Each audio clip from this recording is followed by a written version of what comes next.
Long ago, in the golden age known as Satya Yuga, Lord Vishnu appeared in his second divine incarnation, the Kurma avatar, the great cosmic tortoise.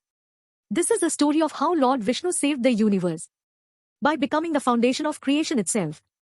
Once, sage Durvasa, known for his quick temper, visited Lord Indra, the king of the gods. Durvasa gifted Indra a beautiful garland of flowers.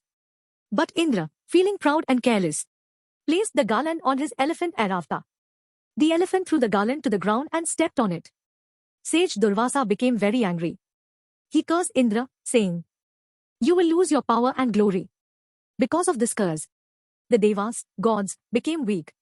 And the Asuras, demons, defeated them. Frightened and helpless, the Devas went to Lord Vishnu for protection. Lord Vishnu calmly said, "To regain your strength, you must churn the ocean of milk to obtain Amrit, the nectar of immortality." But this task was too big for the Devas alone. So Vishnu advised them to work together with their enemies, the Asuras. Agreed. They chose Mount Mandara as the churning rod and Vasuki, the giant serpent, as the rope. The ocean was filled with herbs, plants, and medicinal roots. To trick the demons, the Devas asked them to hold the head of Vasuki, while the gods held the tail.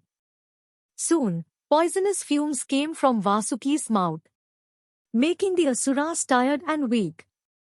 Still, the churning began. As they churned harder and harder, Mount Mandara began to sink into the ocean.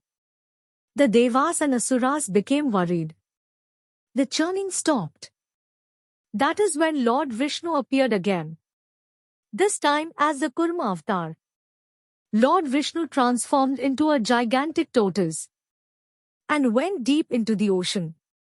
He placed Mount Mandara on his strong back, becoming its solid foundation.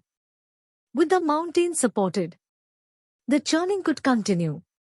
As the gods and demons pulled Vasuki back and forth, Kurma felt it like a gentle scratching on his back and remained calm and steady. Precious jewels, divine animals, the wish-giving tree, and finally, Amrit, the nectar of immortality. Both Devas and Asuras wanted the Amrit. A terrible fight was about to begin. To protect the gods, Lord Vishnu took another form, a beautiful maiden named Mohini. Mohini promised to distribute the nectar fairly. The Asuras were enchanted by her beauty and agreed. Mohini cleverly gave all the Amrit to the Devas and disappeared. The Asuras, now weak, attacked the Devas, but were defeated. This story also teaches us something important. The ocean represents the human mind. The gods and demons represent good and bad qualities. The churning is our daily struggle in life. Only when we stay balanced, work hard, and follow the right path, do we receive the true nectar of life.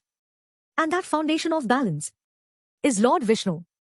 Thus, as Kurma avatar, Lord Vishnu became the support of the universe, saving life, restoring balance, and protecting righteousness.